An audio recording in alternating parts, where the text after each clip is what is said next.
ಹೊಳಲ್ಕೆರೆ ವಿಧಾನಸಭಾ ಕ್ಷೇತ್ರದ ಶಾಸಕರು ಸಚಿವರನ್ನು ಸೋಲಿಸೋದು ತುಂಬಾ ದೊಡ್ಡ ಚಾಲೆಂಜ್ ಅಂತ ತುಂಬಾ ಜನ ಹೇಳ್ತಾರೆ. 3 ಡಿಸ್ಟ್ರಿಕ್ಟ್ ನಾನು ಒಬ್ಬನೇ ಬಿಜೆಪಿ MLA. ಒಂದು ಸಾರಿ MLA ಆದವರು ಇನ್ನೊಂದು ಸಾರಿ ಆಗಲ್ಲ ಅಂತಿತ್ತು. ಅದನ್ನು ಕೂಡ ನಾನು ಮುರಿದೆ. ದೇವ್ರ ಫೋಟೋ ಇಟ್ಕೊಂಡು ಆಣೆ ಪ್ರಮಾಣ ಮಾಡಿಸಿ ಗೆದ್ಕೊಂಡ್ರು ಅಂತ ಹೇಳ್ತಾರೆ. ನೀವು ಮಾಟ ಮಾಡಿಸಿದಾರ ಅಂತ ಹೇಳಿದ್ರು. ನಾನು ನಂಬ್ತೀನ. ಇನ್ಫ್ಯಾಕ್ಟ್ CP ಯೋಗೇಶ್ವರ್ ಅವರಿಗೆ ಒಂದ್ಸತಿ ಹುಚ್ಚ ಅಂತ ಹೇಳ್ಬಿಟ್ಟಿದೆ. ಅವನದೇನು ಭಯ ನನಗೆ.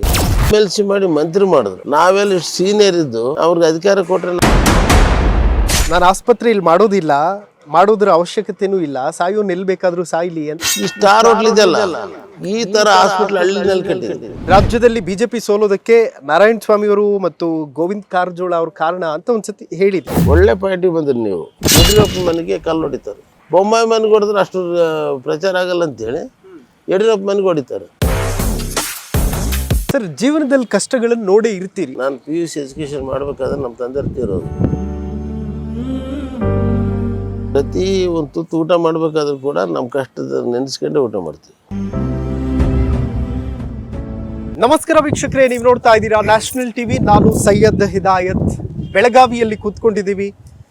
ಒಂದು ಕಡೆ ಚಳಿಗಾಲ ಅಧಿವೇಶನ ನಡೀತಾ ಇದೆ, ಮತ್ತೊಂದು ಕಡೆ ನಾಯಕರುಗಳ ದಂಡೆ ಬೆಳಗಾವಿಯತ್ತ ಹರಿದು ಬರ್ತಾ ಇದೆ. ಸೊ ಈ ಪೈಕಿ ಸಿಗ್ತಾ ಇರುವಂತಹ ಅತಿಥಿಗಳನ್ನ ಮಾತನಾಡಿಸುವಂತಹ ಒಂದು ಸಣ್ಣ ಪ್ರಯತ್ನವನ್ನ ಕೂಡ ಮಾಡ್ತಾ ಇದೆ ನಿಮ್ಮ ನ್ಯಾಷನಲ್ ಟಿವಿ. ಇವತ್ತು ನಮ್ಮ ಜೊತೆ ಹೊಳಲ್ಕೆರೆ ವಿಧಾನಸಭಾ ಕ್ಷೇತ್ರದ ಶಾಸಕರು ಡಾಕ್ಟರ್ ಚಂದ್ರಪ್ಪ ಅವರು ಜಾಯಿನ್ ಆಗ್ತಾ ಇದ್ದಾರೆ. ಸೊ ಬನ್ನಿ ಮಾತಾಡಿಸ್ತಾ ಹೋಗೋಣ. ಸರ್ ನಮಸ್ಕಾರ.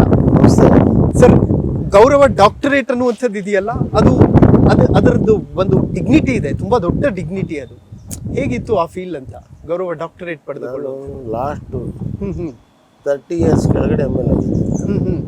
ಅಲ್ಲಿಂದನೂ ಕೂಡ ಹಳ್ಳಿಗಾಡಿನಲ್ಲಿ ಏನೇನು ಸಮಸ್ಯೆ ಇದೆ ಅಂತ ಅರ್ಥ ಮಾಡ್ಕೊಂಡು ಹಳ್ಳಿ ಜನರು ಕೆಲಸ ಮಾಡ್ಕೊಂತ ಬಂದೆ. ಅವ್ರಿಗೆ ಬೇಕಾದಂಥ ನೀರು, ಶಾಲೆಗಳು, ಬಿಲ್ಡಿಂಗ್ಸು, ರೋಡ್ಸು ಇವೆಲ್ಲ ಮಾಡಿದ ಪರಿಣಾಮವಾಗಿ ಒಂದು ದೊಡ್ಡ ಯೂನಿವರ್ಸಿಟಿ, ಗೋಪಿ ಯೂನಿವರ್ಸಿಟಿ ಅವ್ರು ಬಂದು ನೀವು ಭಾಳಷ್ಟು ಕೆಲಸ ಮಾಡಿದ್ದೀರಾ, ನಮ್ಮಲ್ಲಿ 3 ಜನ ವೈಸ್ ಚಾನ್ಸಲರ್ದು ಒಂದು ಕಂಪ್ನಿ ಇದೆ, ಅದನ್ನು ಆ ಕಂಪ್ನಿನಲ್ಲಿ ನಿಮ್ಮದು ಡಾಕ್ಟರೇಟ್ ಕೊಡ್ಬೇಕಂತ ತೀರ್ಮಾನ ಮಾಡಿದ್ವಿ. ಜೂನ್ 23ನೇ ತಾರೀಕು ಈ ರಾಜ್ಯದ ಗೌರವಾನ್ವಿತ ಘನತೆಯುತ ರಾಜ್ಯಪಾಲರು ನಮಗೆ ಡಾಕ್ಟರೇಟ್ ಕೊಡಲಿಕ್ಕೆ ಟೈಮ್ ಕೊಟ್ಟಿದ್ದಾರೆ. ದಯಮಾಡಿ ಬಂದು ಜಾಯಿನ್ ಆಗಬೇಕು, ಆ ಗೌರವ ಡಾಕ್ಟರೇಟ್ ಸ್ವೀಕಾರ ಮಾಡಬೇಕು ಅಂತ ಹೇಳಿದಾಗ ನನಗೆ ಬಹಳ ಆಶ್ಚರ್ಯನೂ ಕೂಡ ಆಯ್ತು. ಚಿನ್ನವನ್ನು ಮಾರುವ ಬುದ್ಧಿವಂತರ ಆಯ್ಕೆ Hindustan gold company. Hindustan gold company ಇದು ನಿಮ್ಮ ಕಂಪನಿ ಅಲ್ಲ, ನಮ್ಮೆಲ್ಲರ ಕಂಪನಿ. ನಾನು ಯಾವುದೋ ಡಾಕ್ಟರೇಟ್ ಬರುತ್ತೆ, ಯಾವುದೋ ಪದವಿ ಬರುತ್ತೆ ಅಂತ ಕೆಲಸ ಮಾಡಲಿಲ್ಲ. ನನಗೆ 94ನಲ್ಲಿ ನಾನು ಫಸ್ಟ್ MLA ಇದ್ದಾಗ ನನಗೆ 386 ಹಳ್ಳಿ ಬರ್ತಾ ಇತ್ತು. ರೂರಲ್ ಕಾನ್ಸ್ಟಿಟ್ಯೂನ್ಸಿ ಭರಮಸಾಗರ, ದಾವಣಗೆರೆ ತಾಲೂಕು, ಚಿತ್ರದುರ್ಗ ತಾಲೂಕು 2 ಸೇರಿ ಕಾನ್ಸ್ಟಿಟ್ಯೂನ್ಸಿ. ಅಲ್ಲಿ ಯಾವ ಹಳ್ಳಿಗೆ ಎಲೆಕ್ಷನ್ ಚುನಾವಣೆಗಿಂತ ಮುಂಚೆ ಯಾವ ಹಳ್ಳಿಗೆ ಹೋದ್ರೂ ಒಂದು ರೋಡ್ ಇರಲಿಲ್ಲ. ನಾನು ಚುನಾವಣೆ ಪ್ರಚಾರಕ್ಕೆ ಹೋದಾಗ, ಚುನಾವಣೆ ವೋಟ್ ಕೇಳಕ್ಕೆ ಹೋದಾಗ ಪ್ರಚಾರಕ್ಕೆ 4 ಕಿಲೋಮೀಟ್ರ್ 5 ಕಿಲೋಮೀಟ್ರು ರಸ್ತೆ ಇಲ್ದಿದ್ದಕ್ಕೆ ನಡ್ಕೊಂಡು ಹೋಗಿ ವೋಟ್ ಕೇಳಿದ್ದೆ. ಅವ್ರು ಹೇಳಿದ್ರು, ಇಷ್ಟು ವರ್ಷದಿಂದ ಯಾವ MLAನೂ ಕೂಡ ಏನು ಕೆಲಸ ಮಾಡಿಲ್ಲ, ನಾವು ಓಡಾಡೋದು ಕಷ್ಟ, ಹೆಣ್ಣು ಮಕ್ಕಳಿಗೆ ಶಾಲೆಗಳಿಗೆ ಹೋಗ್ತಕ್ಕಂಥ ಮಕ್ಕಳಿಗೆ ಬಸ್ ಇಲ್ಲ, ಬಸ್ ಇದ್ರೂ ಕೂಡ ರೋಡ್ ಇಲ್ಲ, ಇಂಥ ಪರಿಸ್ಥಿತಿ ಇದೆ, ದಯಮಾಡಿ ನೀವು ರಸ್ತೆಗಳು ಮಾಡ್ಬೇಕಂತ, ನಿಮ್ಗೆ ವೋಟ್ ಹಾಕ್ತೀವಿ, ಗೆಲ್ಲಿಸ್ತೀವಿ, ನೀವು ರಸ್ತೆ ಮಾಡ್ಬೇಕಂತ ಎಲ್ಲರೂ ಕೂಡ ಕೇಳಿದರು. ಅದನ್ನು ನೋಡಿಬಿಟ್ಟು ನಾನು 94ನಲ್ಲಿ ಫಸ್ಟ್ MLA ಆದಾಗ ದೇವೇಗೌಡರು ಚೀಫ್ ಮಿನಿಸ್ಟರ್ ಇದ್ದರು. ತದನಂತರ ಜಯಂತ್ ಪಾಟೀಲ್ ಚೀಫ್ ಮಿನಿಸ್ಟರ್ ಆದರು. ನಮ್ಮ ಸಿದ್ದರಾಮಯ್ಯನವರು ಉಪಮುಖ್ಯಮಂತ್ರಿ ಆದರು, ಫೈನಾನ್ಸ್ ಮಿನಿಸ್ಟರ್. ಆವಾಗ ನಾನು ಇಡೀ ಕಾನ್ಸ್ಟಿಟ್ಯೂನ್ಸಿನಲ್ಲಿ 386 ಹಳ್ಳಿಗೆ ಇಡೀ ಕಾನ್ಸ್ಟಿಟ್ಯೂನ್ಸಿ ಡಾಂಬರ್ ರಸ್ತೆ ಮಾಡಿಸ್ದೆ, ಎಲ್ಲ ಹಳ್ಳಿ ಸಂಪರ್ಕ. ಅದನ್ನು ನೋಡಿಬಿಟ್ಟು ಜನ ಎಲ್ಲೋದ್ರು ಕೂಡ ರಸ್ತೆ ರಾಜ ಅಂತ ಅವರ ರಸ್ತೆ ಬಿರುದು ಜನನೇ ಕೊಟ್ಟರು. ನೆಕ್ಸ್ಟ್ 99ಗೆ ಮತ್ತೆ ಚುನಾವಣೆಗೆ ನಿಂತೆ. ಆ ಭರಮಸಾಗರ ಕ್ಷೇತ್ರದ ಭಯ ಏನಿತ್ತಂದ್ರೆ, ಒಂದು ಸಾರಿ ಗೆದ್ದರೆ ಇನ್ನೊಂದು ಸಾರಿ ಗೆಲ್ಲಂಗಿಲ್ಲ ಅಂತಿತ್ತು. ಆವಾಗ ಜನತಾ ದಳ ಅಂತಿತ್ತಲ್ಲ, ಅದು ಜನತಾ ದಳ ಎಸ್, ಜನತಾ ದಳ ಯು ಅಂತ. ನಾನು ಜನತಾ ದಳ ಯು ಇಂದ ನಿಂತೆ. ನಿಂತಾಗ ನನಗೆ ಯಾವ ಹಳ್ಳಿಗನ್ನು ಹೋಗ್ಲಿ ಯೂತ್ಸು ರಸ್ತೆ ರಾಜ ಅಂತ ಬಂದ ಅಂತೇಳಿ ಹಿಂಗೆ ಹೆಗಲ ಮೇಲೆ ಕುಂಡ್ರಿಸ್ಕೊಂಡು ವಾವ್. ಚುನಾವಣೆ ಪ್ರಚಾರ ಮಾಡಿದ್ರು. ಓಕೆ. ಆವಾಗ 5 ಡಿಸ್ಟ್ರಿಕ್ಟ್ನಲ್ಲಿ ನಾನೊಬ್ಬನೇ MLA ಆಗಿದ್ದೆ. ಓಹೋ. 5 ಡಿಸ್ಟ್ರಿಕ್ಟ್ನಲ್ಲಿ ಬಾಣದ ಗುರ್ತಿಂದ ಅದು ಭಾಳ ಆರೋ ಮಾರ್ಕ್ ಇದ್ದಂಗಿತ್ತಲ್ಲ, ಹೌದು ಸರ್. ಆ ಗುರ್ತಿಂದ 99ನಲ್ಲಿ 2ನೇ ಸಲ ನಾನು MLA ಆದೆ. ಯಾವ ಹಳ್ಳಿಗೆ ಹೋದ್ರು ಕೂಡ ಮಕ್ಕಳು ಯೂಸ್ ರಸ್ತೆ ರಾಜ ಅಂತೇಳಿ ಓಟ್ ಹಾಕ್ತಿದ್ರು.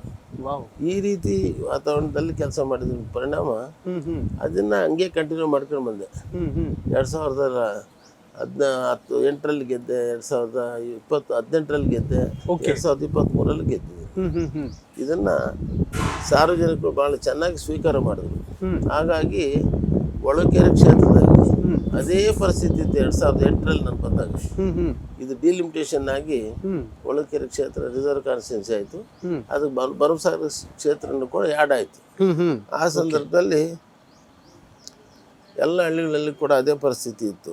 ಅಲ್ಲಿ ಕೂಡ ಕುಡಿಯೋ ನೀರು, ಕೆರೆಯಲ್ಲಿ ನೀರು ತುಂಬಿಸ್ತಕ್ಕಂಥದ್ದು, ರಸ್ತೆಗಳು ಮಾಡ್ತಕ್ಕಂಥದ್ದು, ಒಳ್ಳೊಳ್ಳೆ ಶಾಲೆಗಳು ಕಟ್ತಕ್ಕಂಥದ್ದು.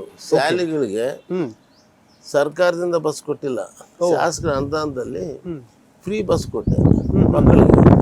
ಈ ಕಾನ್ವೆಂಟ್ಗೆ ಹೋಗಂತ ಮಕ್ಕಳಿಗೆ ತೊಂದರೆ ಆಗಬಾರ್ದು, ಆಗುತ್ತೆ, ಅವ್ರ ದುಡ್ಡು ಡೊನೇಷನ್ ಕೊಡಬೇಕು, ಬಸ್ ಚಾರ್ಜ್ ಕೊಡಬೇಕು, ಈ ವರ್ಷಕ್ಕೆ 20,000 30,000 ಬಸ್ ಫೀಸ್ ತಗೊಂತಾರೆ ಅಂತೇಳಿ ಗೌರ್ಮೆಂಟ್ ಶಾಲೆಗಳಿಗೆ LKG UKG ಅಂತ ಹಿಡಿದು ಅಪ್ ಟು PUC ವರೆಗೂ ಒಂದೊಂದು ಬಿಲ್ಡಿಂಗ್ ಈ ಥರ 40-50 ರೂಮ್ಗಳು ಕಟ್ಟಿ ಶಾಲೆ ಮಾಡಿದೆ. ಓಕೆ. ಆ ಮಕ್ಕಳು ಬರಬೇಕಲ್ಲ ವಿಲೇಜ್ ಟು ವಿಲೇಜಿಂದ. ಹೌದು. ಹಂಗಾಗಿ ನಾನು ಅದಕ್ಕೆ ಬಸ್ಸುಗಳ ವ್ಯವಸ್ಥೆ ಮಾಡಿದೆ.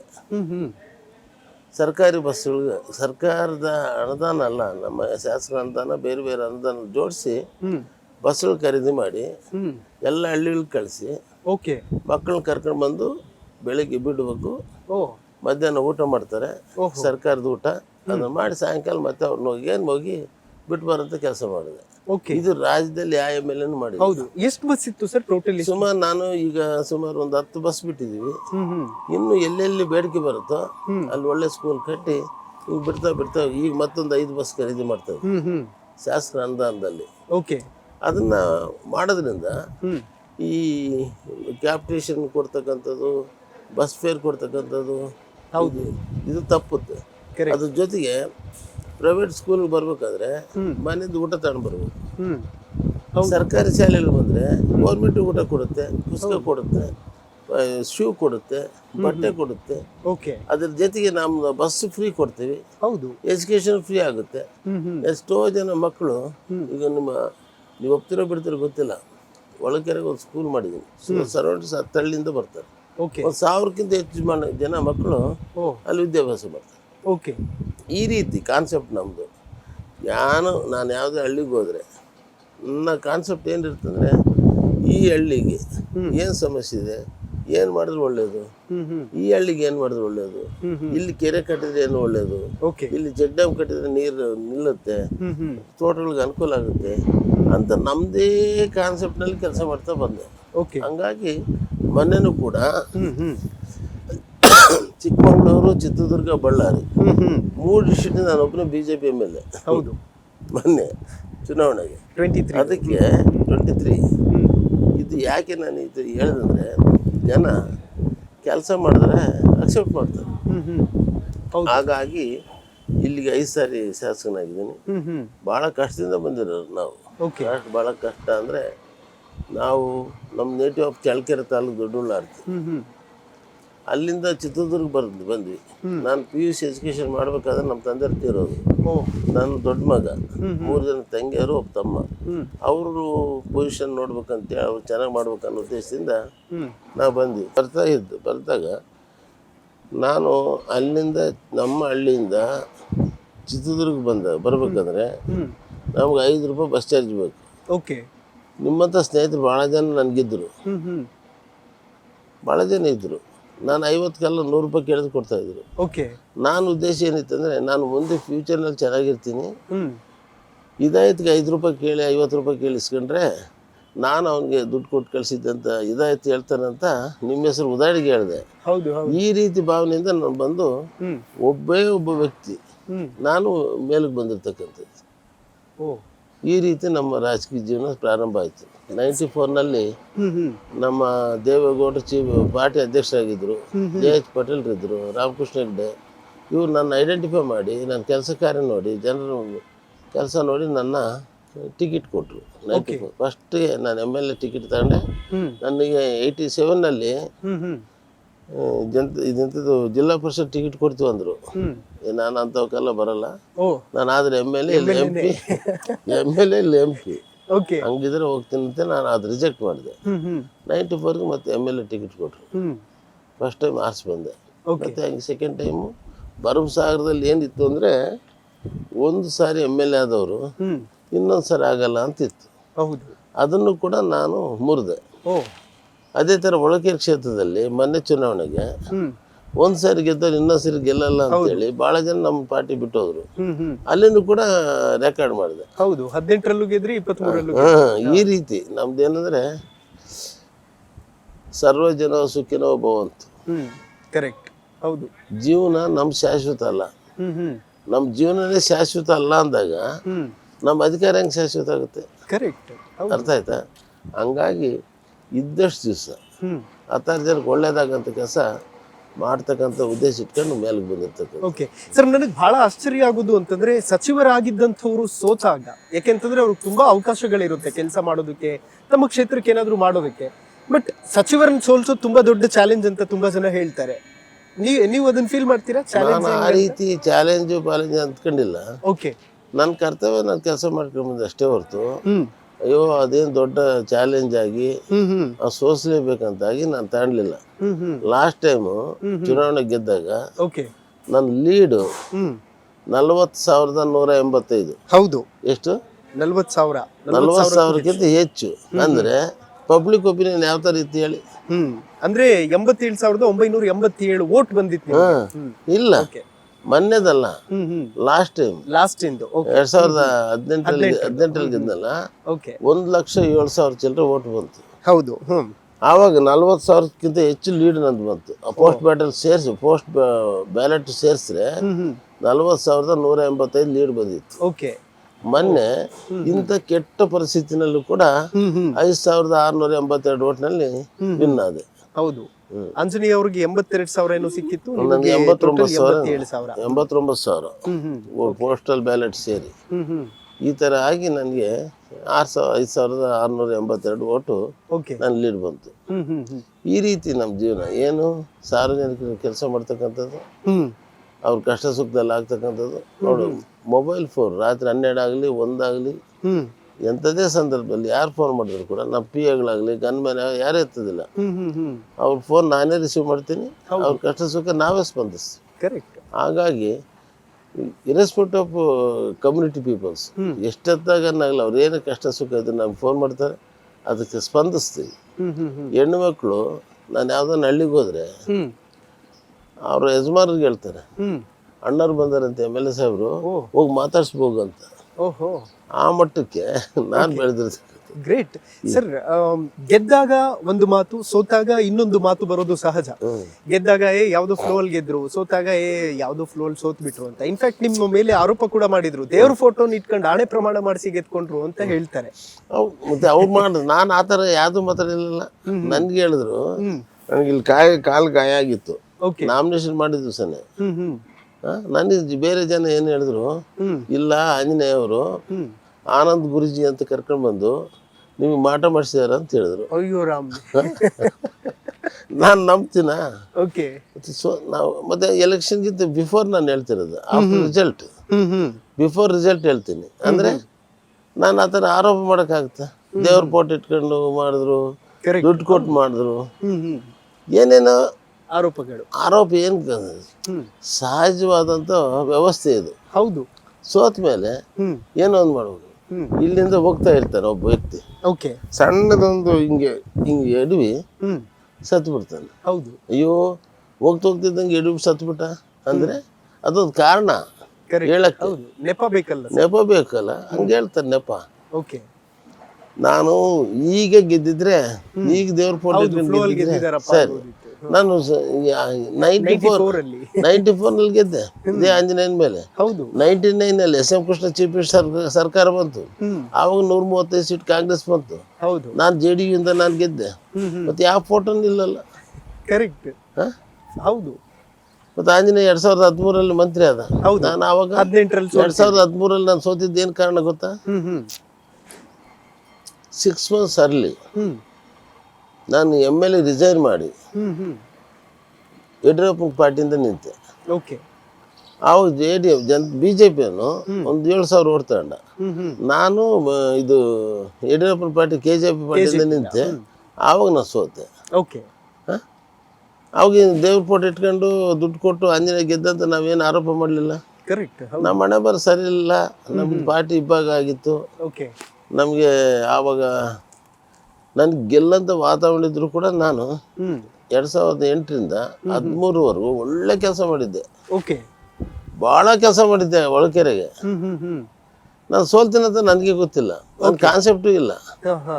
ಅಷ್ಟು ಚೆನ್ನಾಗಿ ನಾನು ಕೆಲಸ ಮಾಡಿದ್ದೆ. ಓಕೆ. 13ರಲ್ಲಿ ನಾನು ಸ್ವಲ್ಪ ಯಾಮಾರ್ತೇನೋ ಗೊತ್ತಿಲ್ಲ. KJP ನಾನು ಗೆದ್ದಾಗ 2008ರಲ್ಲಿ ನನಗೆ 54,000 ಓಟ್ ಬಂದಿತ್ತು. ಓಕೆ.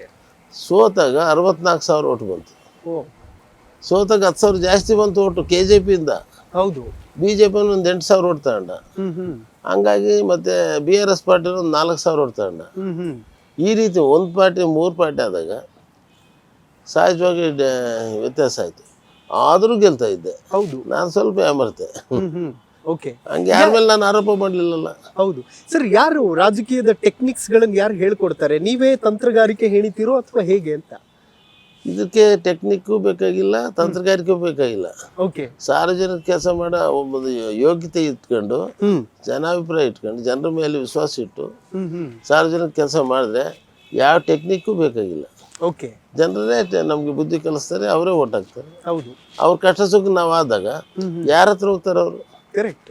5 ವರ್ಷ ಮಂತ್ರಿ ಆದ ಆಂಜನೇಯ ಸರಿಯಾದ ಥರ ಜನರ ಹತ್ರ ಇದ್ದಿದ್ರೆ ನಾನು 40,000 ಓಟ್ನಲ್ಲಿ ಗೆಲ್ಬೇಕಾಯ್ತೇನೆ. ಹೌದು. ಅದೇ ಟೆಕ್ನಿಕ್ಕು. ಓಕೆ. ಸರ್, ಜೀವನದಲ್ಲಿ ಕಷ್ಟಗಳನ್ನು ನೋಡೇ ಇರ್ತೀರಿ. ಲೈಕ್ ಈ ಕ್ಷಣಕ್ಕೂ ಕೂಡ ಆ ಕಷ್ಟದ ಹಾದಿಯನ್ನ ನೆನಪು ಮಾಡಿಕೊಂಡಾಗ ಏನನ್ಸುತ್ತೆ? ಇಷ್ಟು ದೂರ ಬೆಳೆದು ಬಂದ ಹಾದಿಯನ್ನ ನೋಡಿದಾಗ ಪ್ರತಿ ಒಂದು ತುತ್ತು ಊಟ ಮಾಡಬೇಕಾದ್ರೂ ಕೂಡ ನಮ್ಮ ಕಷ್ಟದ ನೆನೆಸ್ಕೊಂಡೆ ಊಟ ಮಾಡ್ತೀವಿ. ಓಕೆ. ಸಾರ್ವಜನಿಕರ ಬದುಕು ನಮ್ಮಂತ ಇತ್ತೇನೋ, ಅವ್ರ ಬದುಕಿಗೆ ನಾವೇನಾದ್ರೂ ಆಸರೆ ಆಗ್ಬೇಕೇನೋ, ಅವ್ರು 4 ಜನಕ್ಕೆ ಒಳ್ಳೇದಾದ್ರೆ ದೇವ್ರು ಮೆಚ್ತಾನೆ ಅಂತ. ಹೌದು. ನಾವಿಲ್ಲಿ 4 ಜನ ಇದೀವಿ ತಾನೆ, ಇಲ್ಲಿ 4 ಜನ ಇದೀವಲ್ಲ. ಹೌದು. 4 ಜನ ಇದೀವಿ. 4 ಜನ ಇನ್ನೊಬ್ನು ಇದ್ದಾನೆ ಅಂತ ನಾನು ಮಾತಾಡೋದು. ಓಕೆ. ಎವ್ರಿ ಟೈಮ್ ಎಂಥ ಸಂದರ್ಭದಲ್ಲೂ ಕೂಡ ದೇವರೊಬ್ಬನಿದ್ದಾನೆ. ಅವ್ನು ಯಾರ ರೂಪದಲ್ಲಿದ್ದಾನೆ, ಹೆಂಗಿದ್ದಾನೆ ಗೊತ್ತಿಲ್ಲ. ನಾವು ಮಾಡ್ತಕ್ಕಂಥ ಕೆಲಸ ಇನ್ನೊಬ್ರು ನೋವಾಗಬಾರ್ದು, ಹೌದು, ಹರ್ಟ್ ಆಗಬಾರ್ದು, ಹಿಂಸೆ ಪಟ್ಕೋಬಾರ್ದು, ಅವ್ನು ತೊಂದರೆ ಆಗಬಾರ್ದು. ಹೌದು. ಆ ರೀತಿ ಮಾಡೋದ್ರಿಂದ ನಾವು ಅವ್ನಿಗೆ ಮಾಡ್ದಂಗಲ್ಲ, ಇದಾಯತಿಗೆ ಮಾಡ್ದಂಗಲ್ಲ, ಅವ್ನಿಗೆ ಮಾಡ್ದಂಗೆ ಅಂತ ಆಲೋಚನೆ ಮಾಡ್ತೀವಿ. Amazing sir. ನಾನು ಅಬ್ಸರ್ವ್ ಮಾಡಿರೋ ಹಾಗೆ ನೀವು ತಪ್ಪು ಮಾಡಿದವ್ರನ್ನ ತಪ್ಪು ಅಂತ ಹೇಳ್ತೀರಿ, ಸರಿ ಮಾಡಿದವ್ರನ್ನ ಸರಿ ಅಂತ ಹೇಳ್ತೀರಿ. ಅದು ಯಾವುದೇ ಪಕ್ಷದಲ್ಲಿ ಇರಲಿ. ಇನ್ಫ್ಯಾಕ್ಟ್ CP ಯೋಗೇಶ್ವರ್ ಅವರಿಗೆ ಒಂದ್ಸತಿ ಹುಚ್ಚ ಅಂತ ಹೇಳ್ಬಿಟ್ಟಿದೆ. ಹೌದು. ಏನಕ್ಕೆ ಅಂತ? ಆ ಮನುಷ್ಯ MLA ಸೋತು BJP ಬಂದ ಮೇಲೆ ಭಾಳ ಗೌರವ ಕೊಟ್ಟು MLC ಮಾಡಿದ್ರು. ಓಕೆ. MLC ಮಾಡಿ ಮಂತ್ರಿ ಮಾಡಿದ್ರು. ನಾವೆಲ್ಲ ಇಷ್ಟು ಸೀನಿಯರ್ ಇದ್ದು ಅವ್ರಿಗೆ ಅಧಿಕಾರ ಕೊಟ್ರೆ ನಾವೇನು ಬೇಡಲಿಲ್ಲ. ಇಲ್ಲ ಸಲದ ಆರೋಪ ಮಾಡೋದು, ಯಡಿಯೂರಪ್ಪ ನಾಳೆ ಇಳಿಸ್ತಾರೆ, ನಾಡ್ದು ಇಳಿಸ್ತಾರೆ, ಅವ್ರ ಫ್ಯಾಮಿಲಿ ಸರಿ ಇಲ್ಲ, ಹಾಗೆ ಹೀಗೆ ಅಂತ ಹುಚ್ಚುಚ್ಚನಾಗಿ ಮಾತಾಡೋದು. ನಿಮ್ಮಂಗೆ ಪ್ರಶ್ನೆ ಕೇಳಿದ್ರು. CP ಯೋಗೇಶ್ವರ್ ಅವರು, ನಾನಾಗಿ ನಾನು ಮಾತಾಡಲಿಲ್ಲ. CP ಯೋಗೇಶ್ವರ್ ಅವರು ಈ ಪಾರ್ಟಿಗೆ ಬಂದು ಎಲ್ಲ ಅಧಿಕಾರ ಅನುಭವಿಸ್ತಾ ಇದ್ದಾರೆ, ಈಗ ಮಂತ್ರಿನೂ ಆಗಿದ್ದಾರೆ. ಹೌದು. ಯಾಕೆ ಬಾಯಿ ಮುಚ್ಕೊಂಡು ಇರಬಾರ್ದು ಅಂತ ಕೇಳಿದಾಗ ಅವ್ನು ಹುಚ್ಚ ಇರಬೇಕು, ಅದಕ್ಕೋಸ್ಕರ ಮಾತಾಡ್ತಾನೆ ಅಂತ ಹೇಳಿದೆ. ಓಕೆ. ಏನು ತಪ್ಪು? ಕರೆಕ್ಟ್. ನಂದೇನು ಅವನದೇನು ಭಯ ನನಗೆ? ಅವನೇನು ಅಧಿಕಾರ ಮಾಡಿ ನಾವೇ ಓಟ್ ಹಾಕಿದ್ಮೇಲೆ ಅವ್ನು MLC ಆದ. ನಾವೆಲ್ಲ ಗೆದ್ದ ಮೇಲೆ ಸರ್ಕಾರ ಬಂದ್ಮೇಲೆ ಅವ್ನು ಮಂತ್ರಿ ಆದ.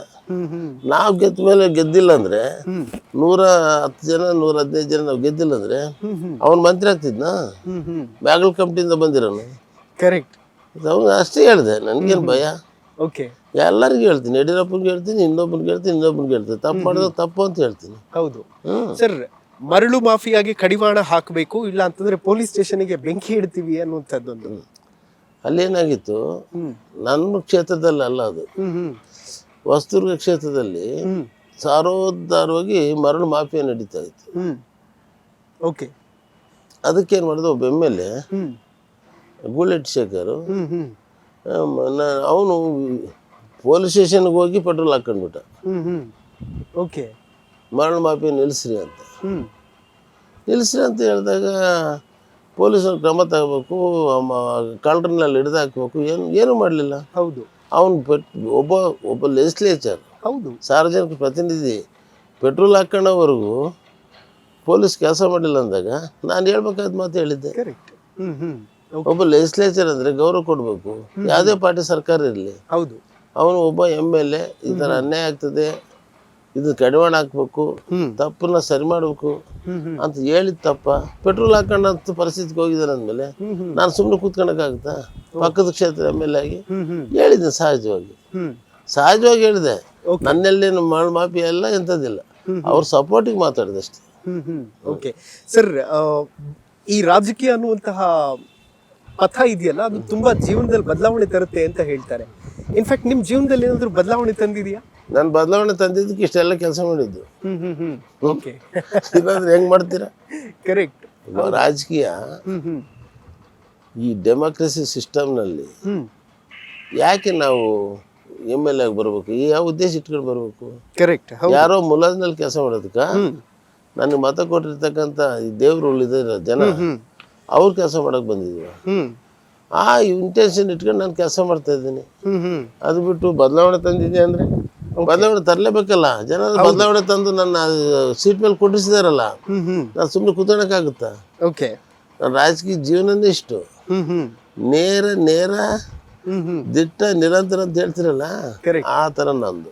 ಓಕೆ ಸರ್, ಇನ್ನೊಂದು ವಿಚಾರ, ನನಗದು ಬೇಕಾಗಿಲ್ಲ, ನಾನು ಆಸ್ಪತ್ರೆಯಲ್ಲಿ ಮಾಡೋದ್ರ ಅವಶ್ಯಕತೆನೂ ಇಲ್ಲ, ಸಾಯೋ ನಿಲ್ಬೇಕಾದ್ರೂ ಸಾಯ್ಲಿ ಅಂತ ಒಂದ್ಸತಿ ಹೇಳಿರೋದು ವಾಟ್ಸಪ್ ಅಲ್ಲಿ ವಿಡಿಯೋ ಹರಿದಾಡಿತ್ತು. 100% ಅದನ್ನ ತುಂಬಾ ಜನ ನೆಗೆಟಿವ್ ವೇ ಅಲ್ಲಿ ತುಂಬಾ ಚೆನ್ನಾಗಿ ಯೂಸ್ ಮಾಡ್ಕೊಂಡು. ಕೇಳಿ, ಈ ತರ ಹಾಸ್ಪಿಟಲ್ ಕಟ್ಟಿದ್ದೀನಿ, ನೀವು ಫೋಟೋ ಇದ್ರೆ ನೋಡಿ ಯಾವ ತರ ಇದೆ.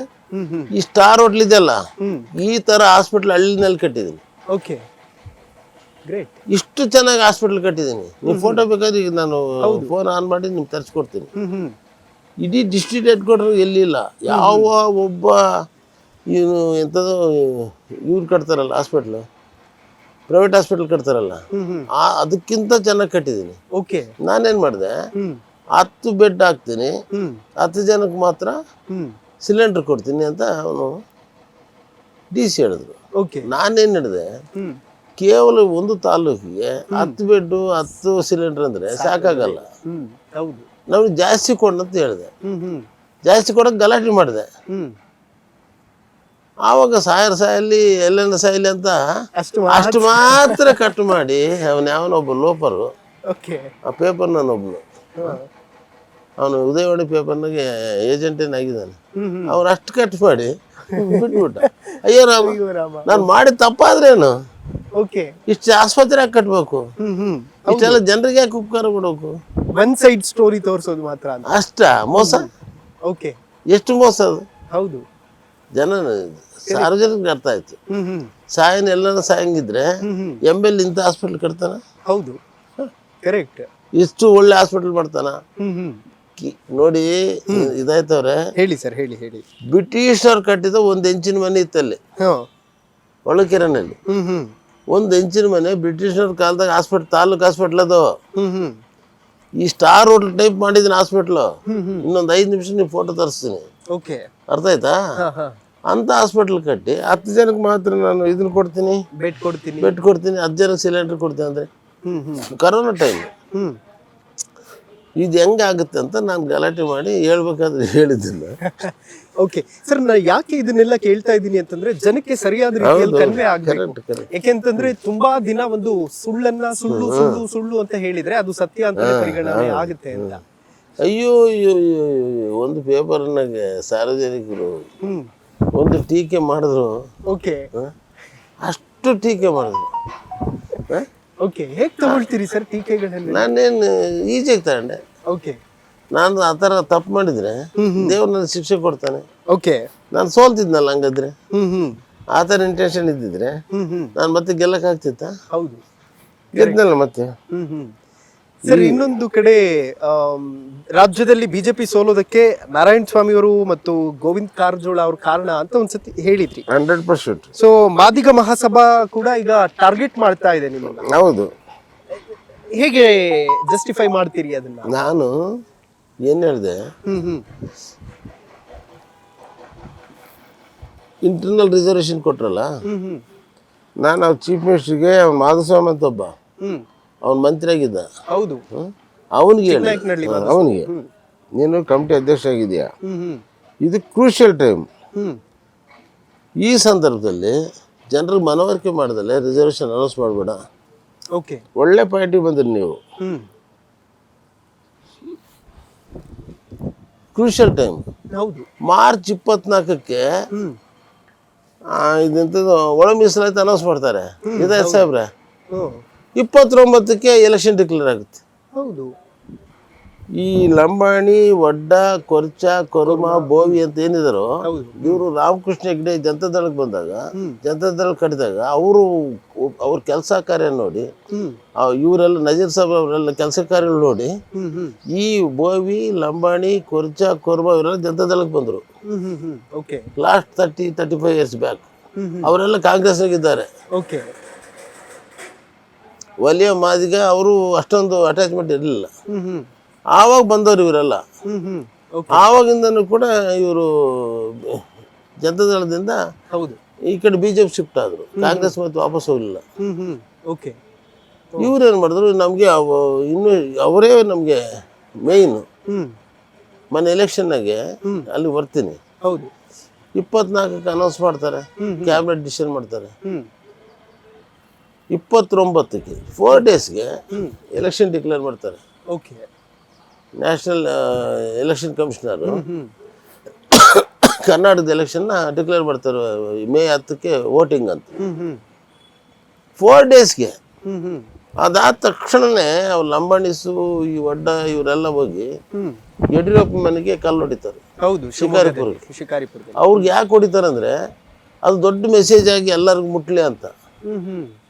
ಓಕೆ. ಈ ಕೊರ್ಚ, ಕೊರ್ಮ, ವಡ್ಡ, ಲಂಬಾಣಿ, ಬೋವಿ ಯಾರಿದ್ರು ಅವ್ರಿಗೆಲ್ಲ ಮೆಸೇಜ್. ದೊಡ್ಡವ್ರಿಗೆ ಹೊಡೆದ್ರೆ ಏನಾಗುತ್ತೆ ಹೇಳು, ಸಣ್ಣವ್ರಿಗೆ ಹೊಡೆದ್ರೆ ಏನು ಗೊತ್ತಾಗಲ್ಲ. ಅವ್ರು ಏಕ್ದಮ್ ಅಟ್ಯಾಕ್ ಮಾಡೋದು ಯಡಿಯೂರಪ್ಪ ಮನೆಗೆ. ಯಡಿಯೂರಪ್ಪ ಸಂಬಂಧನೇ ಇಲ್ಲ. ಹೌದು. ಬೊಮ್ಮಾಯಿ ಮನೆಗೆ ಹೊಡೆದ್ರೆ ಅಷ್ಟು ಪ್ರಚಾರ ಆಗಲ್ಲ ಅಂತೇಳಿ ಯಡಿಯೂರಪ್ಪ ಮನೆಗೆ ಹೊಡಿತಾರೆ. ಅದೇನಾಗುತ್ತೆ, ಇಡೀ ರಾಜ್ಯ ತುಂಬ ಲಂಬಾಣಿಸು, ನಮ್ಮ ಕಮ್ಯುನಿಟಿ ಒಡ್ರು ನಾವು. ನನ್ನ ಕಮ್ಯುನಿಟಿಯಲ್ಲಿ ನನ್ಗೆ ಓಟ್ ಹಾಕಿಲ್ಲ. ರಿಯಲ್ ಹೇಳ್ತೀನಿ, 5,000 ಜನ ನನಗೆ ಓಟ್ ಹಾಕಿಲ್ಲ. ದೊಡ್ಡ ಲಾಸೇ ಸರ್. ಲಾಸ್ ನನಗೆ. 5,000 ಓಟು ಯಾಕೆ ನಿಮ್ಗೆ ಮಾಡಬೇಕು? ನಮ್ಮ ಒಡ್ರು 2008ರಲ್ಲಿ ಬಿಜೆಪಿ ಸರ್ಕಾರ 110 ಬಂತು. 113 ಮಾಡೋಕ್ಕೆ ಶಿವರಾಜ್ ತಾಗಡಿ ಇಂಡಿಪೆಂಡೆಂಟ್ ಗೆದ್ದಿದ್ದ, ವೆಂಕಟರಮಣಪ್ಪ ಇಂಡಿಪೆಂಡೆಂಟ್ ಗೆದ್ದಿದ್ದ, ಬುಲೆಟ್ ಶೇಖರ್ ಇಂಡಿಪೆಂಡೆಂಟ್ ಗೆದ್ದಿದ್ದ. ಅವ್ರು 103 ಜನ ಬಂದ ಮೇಲೆ ಬಿಜೆಪಿ ಸರ್ಕಾರ ಬಂತು. ನಾವು ಸಪೋರ್ಟ್ ಇಲ್ಲ ಅಂದ್ರೆ ಸೌತ್ ಇಂಡಿಯಾದಲ್ಲಿ ಬಿಜೆಪಿನೇ ಬರೋಕ್ಕೆ ಸಾಧ್ಯ ಇಲ್ಲ. ಅಂತ ಪರಿಸ್ಥಿತಿನಲ್ಲಿ ಅವ್ರನ್ನೂ ತೆಗೆದ್ರು. ಅವಾಗ ಈ 5 ವರ್ಷ ಈ ಸರ್ಕಾರದ ಒಬ್ಬ ಒಡ್ರಂಗ್ ಮಂತ್ರಿ ಮಾಡಲಿಲ್ಲ. ಇವರು ನಮ್ಮಿಂದ ಸರ್ಕಾರ ಬಂದಿತ್ತು ಅಂತೇಳಿ ಆಕ್ರೋಶಗೊಂಡ್ಬಿಟ್ರು. ಅದು ಒಂದು ಹೊಡೆತ, ಏಟು. ಒಳ ಮೀಸಲಾತಿ. ಒಳ ಮೀಸಲಾತಿ ಯಾವಾಗ ಮಾಡಬೇಕು? ಎಲ್ಲ ವರ್ಗದ ಮುಖಂಡರು ಕರೆಸಿ, ನೋಡಪ್ಪ ನಿಮಗೆ ಇಷ್ಟು ಪರ್ಸೆಂಟೇಜ್, ನಿಮ್ಮ ಜನಾಂಗಕ್ಕಿಂತ ಹೆಚ್ಚು ಕೊಟ್ಟಿದ್ವಿ, ಇದು ಇವ್ರಿಗೆ ಇಷ್ಟು ಕೊಟ್ಟಿದ್ವಿ, ಇವ್ರದ್ದಿಷ್ಟು ಮಾದಿಗದ ಕಡಿಮೆ ಮಾಡಿ ನಿಮಗೆ ಕೊಟ್ಟಿದ್ವಿ, ಕನ್ವರ್ಸ್ ಮಾಡ್ಬೇಕಲ್ಲ. ಅವ್ನು ಗೋವಿಂದ ಕಾರಜೋಳು, ನಾರಾಯಣ ಸ್ವಾಮಿ ಮಾತು ಕೇಳಿ ಎಲೆಕ್ಷನ್ಗಿಂತ ಮುಂಚೆ ಅನೌನ್ಸ್ ಮಾಡಿಬಿಟ್ರು. ಅದು ನಾನು ಆ ಟೈಮ್ ಅಲ್ಲ ಅಂತ ಹೇಳಿತ್ತು. 6 ತಿಂಗಳು ಮುಂಚೆ ಮಾಡ್ಬೇಕಾಯ್ತು. ಅಷ್ಟೊತ್ತಿಗೆ ಮನವರಿಕೆ ಮಾಡ್ಬೋದಾಯ್ತು. ಹೌದು. ನೋಡಿ, ನಿನ್ನೆ ಸಿ ಟಿ ರವಿ ಇದೇ ಪ್ರೆಸ್ ಮೀಟಿಂಗ್ನಲ್ಲಿ ಹೇಳಿದ್ದಾರೆ, ಒಳ ಮೀಸಲಾತಿ ಮಾಡಿದ ಪರಿಣಾಮವಾಗಿ ಕನಿಷ್ಠ 31 ಸೀಟ್ ನಾವು ಸೋತಿದ್ವಿ. ಬೋವಿಸು, ಲಂಬಾಣಿ, ಕೊರ್ಚ, ಕೊರ್ಮ ಓಟ್ ಹಾಕಲಿಲ್ಲ ಅಂತ ಅವರು ಹೇಳ್ತಾರೆ. ನಮ್ಮ ನ್ಯಾಷನಲ್ ಜನರಲ್ ಸೆಕ್ರೆಟರಿ ಆದವರು. ನಾನು ಹೇಳಿದಾಗ ತಪ್ಪು. ಹೇಳಿದೆ, ಹ್ಮ್ ಹ್ಮ್ ತಪ್ಪೇನು? ಹೌದು. ನಾನೇನು ಅವ್ರ ವೈಯಕ್ತಿಕ ದ್ವೇಷದ ಮೇಲೆ ಹೇಳಿದ್ದೀನಿ? ಮಾಡಪ್ಪ ಹಾಳಾಗ್ತಿದೆಯಲ್ಲ. ಮಾಡಪ್ಪ, ಸೋತ್ವಲ್ಲ ಈಗ, ಗೌರ್ಮೆಂಟ್ ಹೋಗ್ಬಿಡ್ತಲ್ಲ. ಹೌದು. 51 ಕಡೆ ನಮಗೆ ಲಾಸ್ ಇದು. ಓ. ಎಲ್ಲಿ ನೋಡ್ರಿ, ನನಗೆ ಒಂದು ಲಂಬಾಣಿಸು ಒಂದು ಊರಲ್ಲಿ ಬಿಟ್ಕೊಳ್ಳಿಲ್ಲ. ಹ್ಮ್ ಹ್ಮ್ ನಾನು MLA, ನಾನೇನು ಮಂತ್ರಿ ಆಗಿದ್ದೀನಪ್ಪ, ನಾನು ಕಂಪ್ನಿನಲ್ಲಿದ್ದ, ನಿಮ್ಮನಿದ್ದ ಕಂಪ್ನಿನಲ್ಲಿ ಅವನು ಚವ್ಹಾಣ್, ಹ್ಮ್ ಹ್ಮ್ ಅವ್ನು ಕೇಳಿದ್ಬಿಟ್ಟು ನಾನು ಕೇಳ್ತಿರಲ್ಲ, ನಾವ್ಯಾರು ಒಟ್ರು ಮಂತ್ರಿ ಮಂಡಲದಲ್ಲಿದ್ವಾ? ಹ್ಮ್ ಹ್ಮ್ ನೀವ್ಯಾಕೆ ವಿರೋಧ ಮಾಡಲಿಲ್ಲ? ಓಕೆ. ನೀವ್ಯಾಕೆ ಆ ಪಾರ್ಟಿಗೆ ಇದ್ರ? ನಾವು ಆ ಪಾರ್ಟಿಗೆ ಓಟ್ ಹಾಕಲ್ಲ, ಹ್ಮ್ ಈ ಬೇರೆ ಪಾರ್ಟಿಗೆ ಬಾ. ಓಕೆ. ಬರಕ್ ಬರುತ್ತಾ? ಒಬ್ಬರು ಲಂಬಾಣಿಸಿ ಓಟ್ ಹಾಕಿಲ್ಲ. ಒಬ್ಬ ಕೊರ್ಚ, ಒಬ್ಬ ಕೊರ್ಬ, ಒಬ್ಬ ಒಡ್ಡ, ಇಡೀ ರಾಜ್ಯದಲ್ಲಿ ಯಾರಿಗೂ ಹಾಕಿಲ್ಲ. ನನಗೇನು ಸ್ವಲ್ಪ ಅರ್ಧ ಬರ್ಧ ಒಡ್ರ ಹಾಕಿರ್ಬೋದು, ಹ್ಮ್ ಹ್ಮ್ ಬೇರೆ ಎಲ್ಲಿನೂ ಕೂಡ ಹಾಕಿಲ್ಲ. ಓಕೆ. ಅದ್ರ ಜೊತೆಗೆ ಕೇಳಿ ಇನ್ನೊಂದು ಇಂಪಾರ್ಟೆಂಟ್, ಹ್ಮ್ ಇವರು ಇಂಟರ್ನಲ್ ರಿಸರ್ವೇಷನ್ ಮಾಡಿದ್ದು ಹ್ಮ್ ಹ್ಮ್ ಮಾದಿಗ ಸಮಾಜ ನಮ್ಗೆ ಓಟ್ ಹಾಕ್ತಾರೆ ಅಂತ, ಓಕೆ. BJP. ಹ್ಮ್ ಹ್ಮ್ ವಲಯ ಸಮಾಜ ನಮ್ಗೆ ಓಟ್ ಹಾಕ್ತಾರೆ ಅಂತ. ಹ್ಮ್ ಅವರು ಒಂದು ಓಟು ಯಾರಿಗೂ ಹಾಕಲಿಲ್ಲ. ನಮ್ಮ ಪಾರ್ಟಿ ಕಾಂಗ್ರೆಸ್ ಬಿಟ್ಟಿತ್ಲಾಗ ಹತ್ರನೂ ಬರಲಿಲ್ಲ. ಖರ್ಗಿದ್ದಾಗ ಹೆಂಗೆ ಬರ್ತಾರೆ ಅವರು? ಮುನಿಯಪ್ಪ ಇವರೆಲ್ಲ ಆಂಜನೇಯ ಅವರೆಲ್ಲ ಇದ್ದಾಗ ನಮಗೆ ಹೆಂಗೆ ಬರ್ತಾರೆ ಅವರು? ಹೌದು. ಖರ್ಗೆ ಇವರು ಪರಮೇಶ್ವರ್ ಇದ್ದಾಗ ಹೆಂಗೆ ಬರ್ತಾರೆ? ದೊಡ್ಡ ಲೀಡ್ರು, ಆಲ್ ಇಂಡಿಯಾ ಅಧ್ಯಕ್ಷರು. ನಾಳೆ ನಮ್ಮ ಕಾಂಗ್ರೆಸ್ ಸರ್ಕಾರ ಬಂದು ನಮ್ಮ ಪ್ರಧಾನಮಂತ್ರಿ ಆಗ್ತಾರೆ, ಮಲ್ಲಿಕಾರ್ಜುನ ಖರ್ಗೆ ಅವರು ಅನ್ನೋದು ಮನಸ್ಸಿನಾಗ ಇರಲ್ವಾ? ಹ್ಮ್ ಹ್ಮ್ ಹೌದು. ಅದು ಹೆಂಗೆ ಬರ್ತಾರೆ ನಮಗೆ? ಕರೆಕ್ಟ್. ಹೀಗಾಗಿ ನಾವು ಇವ್ರನ್ನೂ ಕಳ್ಕೊಂಡ್ವಿ, ಇದ್ದರೆಲ್ಲ ಹೋದ್ರು, ಬರ್ತಾನಂತ ಕಾಯ್ತಿದ್ರಲ್ಲ, ಅಲ್ಲೇ ದೂರದಿಂದ ಟಾಟಾ ಹೇಳಿದ್ರು. ಹ್ಮ್ ಇದು ನಮ್ಗೆ ಲಾಸ್ ಆಯ್ತು. ನಾನು ಗೆದ್ದಿದ್ದೀನಿ ಬಿಡ್ರಿ, ಹ್ಮ್ ನನ್ನಂಗೆ ಭಾಳ ಜನ ಗೆಲ್ತಿದ್ರಲ್ಲ. ಕರೆಕ್ಟ್. ಹೌದು. ಅದು ಏನು ತಪ್ಪೇನೈತೆ? ಹ್ಮ್ ಏನು ನಾನು ಮಾತಾಡಿದ ತಪ್ಪು? ಹ್ಮ್ ಹ್ಮ್ ಕರೆಕ್ಟ್. ಏನ್ರಿ ತಪ್ಪು? ಹ್ಮ್ ಹೌದು. ಇದೇ ನಾನು ಹೇಳಿದ್ದು. ನನಗೇನು ವೈಯಕ್ತಿಕ, ನನ್ನ ಫ್ರೆಂಡೇ ಅವರು, ಗೋವಿಂದ ಕಾರಜೋಳ. ನಾನು 94ನಿಂದ ಒಂದೇ ಸಾರಿ MLA ಆದ. ನಾವು ಒಂದೇ ಅವ್ರ ಮನೆಗೆ ನಾನು ಮಂತ್ರಿ ಆದಾಗ ಬೆಂಗಳೂರಲ್ಲಿದ್ದರೆ ಅವ್ರ ಮನೆಗೆ ಹೋಗಿ ತಿಂಡಿನೋ ಊಟನೋ ಮಾಡಿ ಬರ್ತಿದ್ದೆ. ಓ ಸೂಪರ್. ಅಷ್ಟೊಂದು ಅಟ್ಯಾಚ್ಮೆಂಟ್. ಮತ್ತೆ ಇದು ಯಾಕೆ ಮಾಡ್ಬೇಕು? ಬಟ್ ಎಲ್ಲೋ ಒಂದು ಕಡೆ ಪಕ್ಷಕ್ಕೆ ಡ್ಯಾಮೇಜ್ ಆಯ್ತು ಅನ್ನೋ ಹರ್ಟ್ ಆಗಿದೆ ನಿಮ್ಗೆ. ನಮ್ಗೆ ನೋವಲ್ವಾ? ನಾನು ಒಬ್ಬನೇ ಹೇಳ್ತೀನ? ಹ್ಮ್ ಯಾರನ್ನೇ ಕೇಳಿ. ಹ್ಮ್ ಇಂಟರ್ನಲ್ ನಾನು ಇನ್ನೂ ಒಂದು ಹೇಳಿದೆ, ಮುಸ್ಲಿಮ್ಸ್ 4% ರಿಸರ್ವೇಷನ್ ಇತ್ತು. ಯಾಕೆ ತೆಗೆದ್ರಿ? ಯಾಕೆ ತೆಗೆದ್ರಿ? ತೆಗೆದು ಲಿಂಗಾಯತರು ಕೊಟ್ರಿ. ಉತ್ತರ ಇಂಡಿಯಾದಾಗ, ಉತ್ತರ ಕನ್ನಡದಲ್ಲಿ ಲಿಂಗಾಯತರು ಓಟ್ ಹಾಕಿದ್ರಾ? ಎಲ್ಲ BJP, ಕಾಂಗ್ರೆಸ್ಗೆ ಅಂತ. ಹೌದು. ಅವರು 30-40% ಜನತಾದಳಕ್ಕಿದ್ರು, ಒಂದು 60-65% ಕಾಂಗ್ರೆಸ್ಗಿದ್ರು. ನೀವು 4% ತೆಗೆದಿದ್ದಕ್ಕೆ ಒಂದೇ ಕಡೆಗೆ ಹೋಗ್ಬಿಟ್ರು, ಕಾಂಗ್ರೆಸ್ ಕಡೆಗೆ. ಸಾಲಿಡ್ 89%. 99% ಹೊಡೆದ್ರು. ಯಾಕೆ? ನೀವು ರಿಸರ್ವೇಷನ್ ಟಚ್ ಮಾಡಿದ್ರೆ ಅವ್ರನ್ನ. ಇದು ಒಂದು ಎಫೆಕ್ಟ್ ಆಯ್ತು. ಓಕೆ. ಯಡಿಯೂರಪ್ಪ ತೆಗೆದಿದ್ದು ಒಂದು ಎಫೆಕ್ಟ್ ಆಯ್ತು. ಇಂಟರ್ನಲ್ ರಿಸರ್ವೇಷನ್ ಮಾಡಿದ್ದು ಒಂದು ಎಫೆಕ್ಟ್ ಆಯ್ತು. ಇದು ಇಷ್ಟೆಲ್ಲ ಆದಾಗ ಅದಂಗೆ ರೀ ಇದಾಯ್ತು, ಅವ್ರಿಗೆ ಗೆಲ್ತಾರೆ. ಕರೆಕ್ಟ್. ಫ್ಯಾಕ್ಟ್. ಹೇಳಿ, ನಾವೇನ ತಪ್ಪು ಮಾಡಿದ್ವು ಅಂತ. ಇರೋದು ಇದ್ದಂಗೆ ಹೇಳಿದ್ವಿ. ಎಲ್ಲರಿಗೂ ಭಯ ಇರ್ಬೋದು, ನನಗೇನು ಭಯ ಇಲ್ಲ. ಓಕೆ. ಬಟ್ ಸತ್ಯ ಹೇಳಕ್ಕೆ ಏನು ಭಯ? ತುಂಬಾ ಜನ ಹೆದರ್ತಾರೆ ಸರ್ ಸತ್ಯ ಹೇಳೋದಕ್ಕೆ. ನಮ್ಗೆ ಅದು ಗೊತ್ತು. ತುಂಬಾ ಜನ ಹೇಳಿರ್ತಾರೆ ಆಕ್ಚುಲಿ. ನನ್ನ ಪಾರ್ಲಿಮೆಂಟ್ ಕ್ಷೇತ್ರದಲ್ಲಿ ನಾನು ಅವ್ನು ಲಾಸ್ಟ್ ಟೈಮ್ ಓಟ್ ಹಾಕ್ಸಿದ್ದೆ. ಎಷ್ಟು ಓಟ್ ಹಾಕ್ಸಿದ್ದೀನಿ ತೆಗೆದು ನೋಡಿ. 39,000 ಓಟ್ ಹಾಕ್ಸಿದ್ದೀನಿ. ನನ್ನ ಕ್ಷೇತ್ರ ಹೈಯೆಸ್ಟ್. 8 ಅಸೆಂಬ್ಲಿನಲ್ಲಿ ಹೈಯೆಸ್ಟ್ ಲೀಡ್ ಕೊಟ್ಟಿದ್ದೀನಿ. ಹೈಯೆಸ್ಟ್ ಲೀಡ್ ಯಾಕೆ ಕೊಟ್ಟೆ? ನನ್ನ ಮೇಲೆ ಆ ಕಮ್ಯುನಿಟಿ, ಮಾದಿಗ ಕಮ್ಯುನಿಟಿ ಮೇಲೆ ದ್ವೇಷ ಇದ್ದಿದ್ರೆ ನಾನು ಯಾಕೆ ಅವ್ನಿಗೆ ಅಷ್ಟೊಂದು ಓಟ್ ಹಾಕ್ಸಿದ್ದೆ ನನ್ನ ಕ್ಷೇತ್ರದಲ್ಲಿ? ಕರೆಕ್ಟ್. ಹೌದು. ಆ ದ್ವೇಷ ಅಲ್ಲ, ಸಂದರ್ಭ ಸಮಯ ನೋಡಿ ರಿಸರ್ವೇಷನ್ ಕೊಡ್ಬೇಕಾಗಿತ್ತು. ಹೌದು. ಯಾರು ಹಂಚಿದ್ದೇ ತಪ್ಪಂತ ನಾನು ಹೇಳಲ್ಲ. ಅದು ಯಾರಿಗೆ ಗೊತ್ತಾಯ್ತು? ನಿಮ್ 4 ಜನ ಮಂತ್ರಿಗಳಿಗೆ ಮಾತ್ರ ಗೊತ್ತಾದ್ರೆ ಆಯ್ತಾ? ಕರೆಕ್ಟ್. ಹೌದು. ಆಯಾ ವರ್ಗದ ಜನರಿಗೆ ತಿಳಿಸ್ಬೇಕು ತಾನೆ. ಈ ಒಡ್ಡ ಬೋವಿ ಕಮ್ಯುನಿಟಿ ಈ ಅಂಬೇಡ್ಕರ್ ಬಂದಾಗ, ಈ ಕಾಂಗ್ರೆಸ್ ಸರ್ಕಾರ ಬಂದಾಗೆಲ್ಲ ರಿಸರ್ವೇಷನ್ ಕೊಟ್ಟಿದ್ದು 1940ನಲ್ಲಿ. ಓಕೆ. ಕೃಷ್ಣರಾಜ ಸಾಗರ್ ಕಟ್ಟಿದ್ದು ಒಡ್ರು ನಾವು. ಆ KRS ಡ್ಯಾಮ್ ಕಟ್ಟಿದ್ದಕ್ಕೆ ನಮ್ಮ ಕಷ್ಟ ನೋಡಿ ನಮ್ಮನ್ನೊಬ್ಬರನ್ನೇ ನಾನ್ನೂರು ಕೃಷ್ಣರಾಜ ಒಡೆಯರು ಶೆಡ್ಯೂಲ್ಡ್ ಕ್ಯಾಸ್ಟ್ ಅಂತ ಅನೌನ್ಸ್ ಮಾಡಿದ್ರು. ಇವ್ರು ಯಾರು ಶೆಡ್ಯೂಲ್ಡ್ ಕ್ಯಾಸ್ಟ್ ಅಲ್ಲ ಅವಾಗ. ಓಕೆ. ಹೌದು, ಆ ಕಾಲದಿಂದ ನಾವು ಶೆಡ್ಯೂಲ್ಡ್ ಕ್ಯಾಸ್ಟ್. ಅಷ್ಟು ಕಷ್ಟಪಟ್ಟು ಕೆಲಸ ಮಾಡಿದ್ವಿ. ಓಕೆ. ಎಲ್ಲ ಕಷ್ಟದ ಕೆಲಸ ಎಲ್ಲ ನಾವೇ ಮಾಡಿರೋದು. ಅದಕ್ಕೆ ನಮ್ಮನ್ನು ಐಡೆಂಟಿಫೈ ಮಾಡಿದ್ರು ಅವ್ರು, ಮಹಾರಾಜರು, ಪುಣ್ಯಾತ್ಮ. ಇವತ್ತು ಎಲ್ಲಿ ಎಲ್ಲಿದ್ದಾರೆ? ಸ್ವರ್ಗದಲ್ಲಿ ಇರ್ಬೋದು, ನಾನು ಇಲ್ಲಿಂದ ಅವ್ರಿಗೆ ನಾನು ನಮಸ್ಕಾರ ಮಾಡ್ತೀನಿ. ಆ ಮನುಷ್ಯ ನಮ್ಮ ಶೆಡ್ಯೂಲ್ ಕಾಸ್ಟ್ ಅಂತ ಮಾಡಿದ. ಓಕೆ. ಅದರಲ್ಲಿ ಬೈಫರ್ಕೇಶನ್ ಮಾಡ್ಕ ಯಾವಾಗ ಮಾಡಬೇಕು? ಎಲೆಕ್ಷನ್ ಅನಿಸೋದಾಗ. ಹೌದು. ಇದು ಸಮಯನ ಸಂದರ್ಭನ ಕರೆಕ್ಟ್ ಹೇಳ್ದಷ್ಟೇ. ಅಮೇಜಿಂಗ್. ವೆಲ್ ಸರ್, ಫೈನಲಿ ಕಾರ್ಯಕ್ರಮದ ಮುಖಾಂತರ ಏನು ಹೇಳ್ತೀರಿ? ಯಾಕೆಂತಂದ್ರೆ ಕ್ಷೇತ್ರದ ಜನ ತುಂಬಾ ನಿರೀಕ್ಷೆ ಇಟ್ಕೊಂಡಿರ್ತಾರೆ. ಅವರ ಯಾವ ನಿರೀಕ್ಷೆಗಳನ್ನು ಫುಲ್ಫಿಲ್ ಮಾಡುವಂತಹ ತವಕದಲ್ಲಿದ್ದೀರಿ ಅಂತ. ಕೆರೆಯಲ್ಲಿ ನೀರು ತುಂಬಿಸೋದಕ್ಕೆ ಎಲ್ಲ ಕೆಲಸ ಮುಗಿದೋಗಿದೆ. ಓಕೆ. ಭದ್ರಾ ಪ್ರಾಜೆಕ್ಟ್ ನೀರು ಬಂದ ತಕ್ಷಣ ನಮ್ಗೆ ಎಲ್ಲ ಕೆರೆಯಲ್ಲಿ ತುಂಬೋಗ್ತವೆ. ಎಲ್ಲ ಕುಡಿಯೋ ನೀರಿಗೆ ವಾಣಿಜ್ಯ ಸಾಗರದಿಂದ 367 ಕೋಟಿ ರೂಪಾಯಿ ಖರ್ಚು ಮಾಡಿ ಎಲ್ಲ ಮನೆಗೆ ಹಳ್ಳಿಗೆ ನೀರು ಕೊಟ್ಟಿದ್ವಿ. 154 ಕೋಟಿ 180 ಕೋಟಿ ಕೊಟ್ಟು ಜಲ್ ಜೀವನ್ ಮಿಷನ್ ಮುಖಾಂತರ ಎಲ್ಲ ಮನೆಗೆ ನೀರು ಕೊಡೋಂಥ ಕೆಲಸ ಮಾಡಿದ್ವಿ. ಎಲ್ಲ ಹಳ್ಳಿಗಳು ರಸ್ತೆ ಮಾಡಿಸಿದ್ದೆ. ಈಗ ಅವು ತೆಗೆದು ಕಾಂಕ್ರೀಟ್ ರಸ್ತೆ ಮಾಡಿಸ್ತಾ ಇದ್ವಿ. ಎಲ್ಲ ಎಲ್ಲೆಲ್ಲಿ ಸ್ಕೂಲ್ ಬಿದ್ದೋಗಿದ್ವು ಅವೆಲ್ಲ ಹೊಸ ಸ್ಕೂಲ್ ಕಟ್ಟಿದ್ವಿ. ಎಲ್ಲೆಲ್ಲಿ ಬಸ್ಸುಗಳೆಲ್ಲ ಬಸ್ಸುಗಳ ವ್ಯವಸ್ಥೆ ಮಾಡಿದ್ವಿ. ಮಕ್ಕಳಿಗೆ ಸ್ಕೂಲ್ಗೆ ಬಸ್ಸುಗಳು ಕೊಡ್ತಾ ಇದ್ವಿ. ಇದು ಒಂದು ಹೊಸ ಮಾದರಿ. ನಮ್ಮನ್ನೇನು ಎಕ್ಸ್ಪೆಕ್ಟೇಷನ್ ನಿರೀಕ್ಷೆ ಇಟ್ಕೊಂಡೇ ಇಲ್ಲ ಜನ. ಓಕೆ. ನನ್ನಿಂದ ಏನೋ ಆಗುತ್ತೆ ಅಂತ ನಿರೀಕ್ಷೆ ಇಟ್ಕೊಂಡಿಲ್ಲ. ಏನಂತ ಏನ್ ಹೇಳ್ತಾರೆ? ಚಂದ್ರನ್ ಮಾಡ್ತಾನೆ ಬಿಡಪ್ಪ. ಏನ್ ಹೇಳ್ತಾರೆ ಹೇಳಿ? ಚಂದ್ರನ್ ಮಾಡ್ತಾನೆ ಅಂತಾರೆ. ಯಾರನ್ನ ಕೇಳಿ, ಇರೆಸ್ಪೆಕ್ಟ್ ಆಫ್ ಪೀಪಲ್.